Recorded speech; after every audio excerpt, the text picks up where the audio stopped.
Capítulo 5 de 10, Sincronicidade, da nossa jornada rumo ao Self. A curiosidade do meu sobrinho Bernardo, sobrinho filho do meu sobrinho Bruno e da minha querida Michele, então é sobrinho neto. A curiosidade dele faz todo sentido, porque a natureza tem umas magias. Os fractais, por exemplo. Os fractais são geometrias da natureza que se repetem no próprio organismo. No brócolis, o formato do brócolis inteiro, se você tirar uma parte dele, tirar uma daquelas arvorezinhas, aquele formato vai ser igual da parte inteira. Se você continuar retirando das pequenas partes, você vai ver que o formato se repete. Se repete na couve-flor, se repete nas árvores, se repete no sistema circulatório, nas veias, artérias, nas estrias de uma folha. Nessa figura, a gente tem um fractal famoso na matemática, que é a figura de Mandelbrot. Ela é gerada por computador numa fórmula matemática e muito usada em computação. Essa imagem é toda formada por Mandelbrots, encadeadas uma na outra, e os tamanhos vão crescendo e vão crescendo segundo a sequência de Fibonacci, que é outra magia. Na sequência de Fibonacci, cada número é obtido através da soma dos dois anteriores. Então, se os anteriores são 1 mais 1, o próximo é 2. 1 mais 2, o próximo é 3. 2 mais 3, o próximo é 5. 5 mais 3, o próximo é 8. E aí vai. 13, 21, 34, etc. Então aqui, esse rabinho de escorpião, você vê que essa forma se repete no caracol, se repete em muitos lugares da natureza. Até nas pétalas do girassol. O girassol tem duas órbitas de pétalas, uma inferior e uma mais exterior. Essas órbitas de pétalas estão sempre de acordo com dois números sequenciais na sequência de Fibonacci. Por exemplo, eles podem ser 13 e 21, 21 e 34. Pode reparar. Eu acho que a sincronicidade também acontece, é uma das magias do universo. Nós estamos acostumados a observar os fenômenos da natureza sempre como uma relação de causa e efeito. Então, se a Rebeca ganhou medalha olímpica, houve uma causa, porque ela treinou muito. Se a Raíssa Leal é campeã de skate, é porque também ela treina muito. Se um carro acelera, é porque você injetou gasolina. Se ele bate, é porque você acelerou. Então essa relação de causa e efeito está no nosso raciocínio, na nossa maneira de observar os fenômenos e de compreender os fenômenos da natureza. Só que não é só isso. É provável que Ronaldinho Gaúcho faça o gol de pênalti, porque na maioria das vezes ele faz. Então outra maneira da gente observar os fenômenos e compreender é através da probabilidade. Houve até um povo famoso durante as Copas que previa o resultado de um jogo. Ele usava simplesmente probabilidade. Esse povo, não sei como, ele calculava a probabilidade.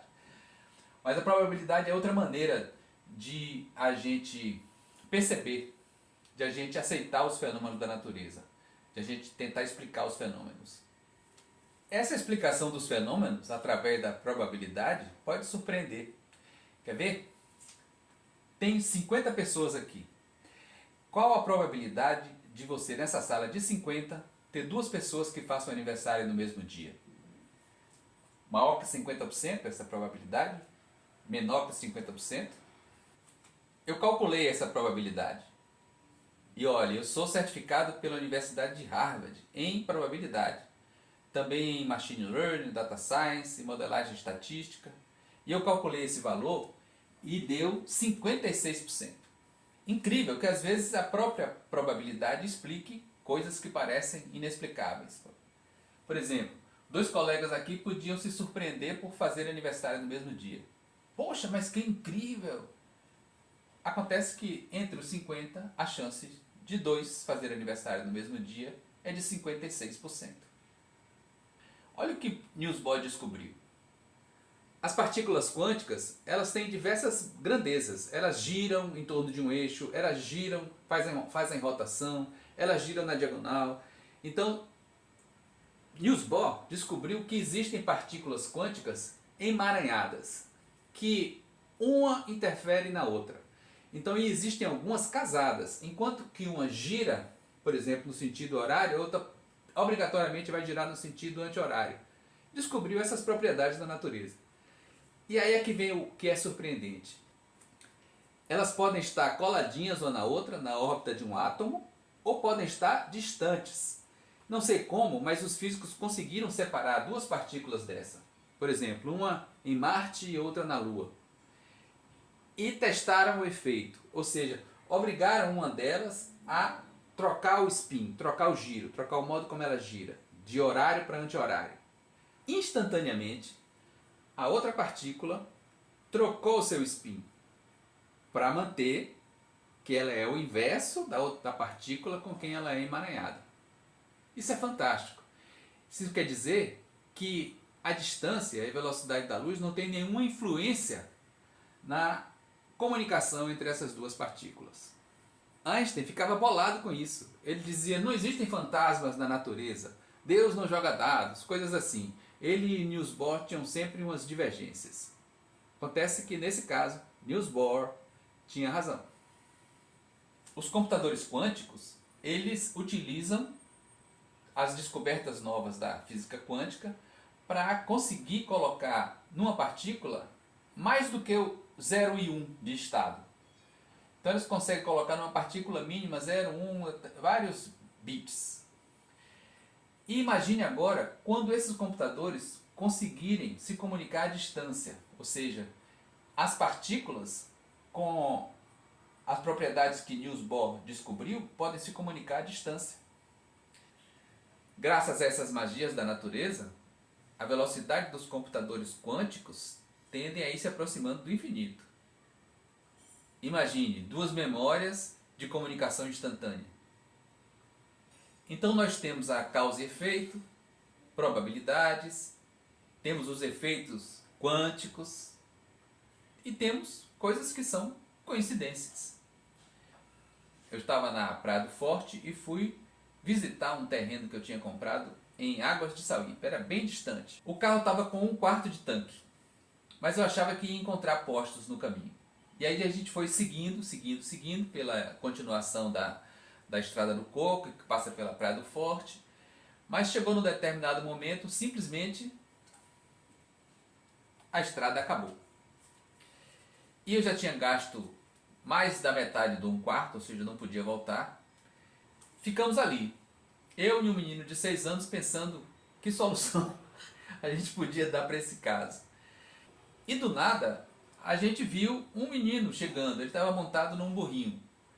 E foi chegando para a gente dizendo, a estrada aqui não continua não, essa estrada acaba aqui mesmo, não tem como continuar. Aí mas aqui não tem outra maneira de ir, porque como é que as pessoas vão? Ela diz, não, tem uma estradinha que pega lá mais distante. Para onde vocês vão? Eu digo, eu vou para Águas de Sauípe. Ele disse, minha irmã está querendo ir para Porto de Sauípe, que é pertinho. E lá, em Porto de Sauípe, tem uma pessoa que vende gasolina em casa. Então, você pode levar ela? Posso, claro. Aí, a gente foi para a casa desse menino, tomamos um suco de mangaba enquanto a irmã dele tomava um banho e deu tudo certo. Grande coincidência, muito boa coincidência. Então quando aquele rapazinho apareceu montado no burrinho, para a gente foi mágico, o momento foi mágico. E a gente começou a ver aquilo como uma coisa mágica. Ouçam essa história. Na década de 70, eu comecei a ler Erich Fromm. Erich Fromm, um psicanalista, e o primeiro livro que eu li dele, um livro que estava fazendo sucesso na época, A Arte de Amar. Depois eu li Meu Encontro com Marx e Freud. Li esses livros nesse tempo e deixei. Em 1980, exatamente no ano de 1980, eu estava morando em São Paulo e voltava para casa de ônibus quando o ônibus parou num ponto numa avenida para descer uma pessoa, em frente a uma livraria, por acaso, e eu resolvi descer no mesmo ponto. Me deu um impulso, eu tenho que descer aqui. E desci e comecei a procurar na livraria alguma coisa. Desci, vou ver nessa livraria aqui. Mas eu ficava angustiado na livraria. Eu rodava as estantes, as gôndolas. Foi tão assim desajeitada essa chegada na livraria, sem objetivo, que o rapaz que estava na livraria, o dono, chegou para mim, acho que ele se sentiu ameaçado. Quem é esse cara que está enrolando aqui dentro? E perguntou, eu posso ajudar? Você está procurando alguma coisa específica? Eu falei, não, eu não sei o que eu estou procurando. Eu estou de bobeira aqui, vou ver o que eu acho. Aí, então, eu chegou num momento, em frente a uma estante de psicologia, que eu sentei no chão, comecei a vasculhar as prateleiras mais de baixo. Na prateleira mais de baixo, tinha um monte de livros de Erich Fromm.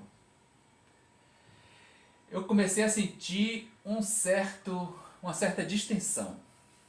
Achei esse aqui, A Crise da Psicanálise, e comprei. Saí da livraria com a sensação de missão cumprida. Foi isso que eu vim fazer aqui. Fui andando até em casa, peguei o elevador,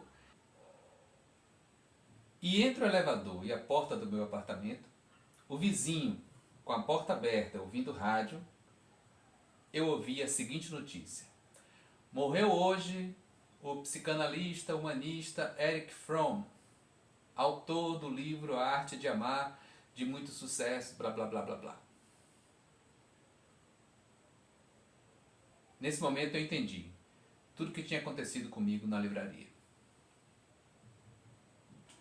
Sincronicidades acontecem também. Eu faço uma escala entre coincidências significativas e sincronicidade. Para mim, aquela história do menino do burrinho foi uma coincidência significativa. Mas sincronicidade foi essa história do livro. A sincronicidade ela tem uma característica assim, ela está ligada à sua energia mental. Você está com muita energia psíquica colocada numa coisa. E aí acontece alguma grande coincidência totalmente afinada com aquela sua energia. Mas essa coincidência vai ter uma influência mais decisiva em sua vida. Então, ouço muito relatos de pessoas que numa dessas coincidências conheceram a pessoa com quem se casou e foram felizes para sempre, conheceram a profissão, desviou de um trabalho que estava fazendo e de repente conheceu a profissão da sua vida. E no meu caso, essa coincidência me direcionou para os estudos de Jung. 10 anos depois, ou seja, 1990, 1995, no período da Copa de 94, eu estava participando desses grupos de estudo de sonho que eu tenho falado aqui, e foi onde eu mergulhei no mundo de Jung. Imagine uma pessoa relatando essas coincidências e sincronicidades para um psicanalista freudiano. Ele ia dizer, abobrinha? Você está falando abobrinha, isso não existe. Já Jung ia dizer, pô, vamos ver esse creme de brócolis. Ele ia anotar e avaliar.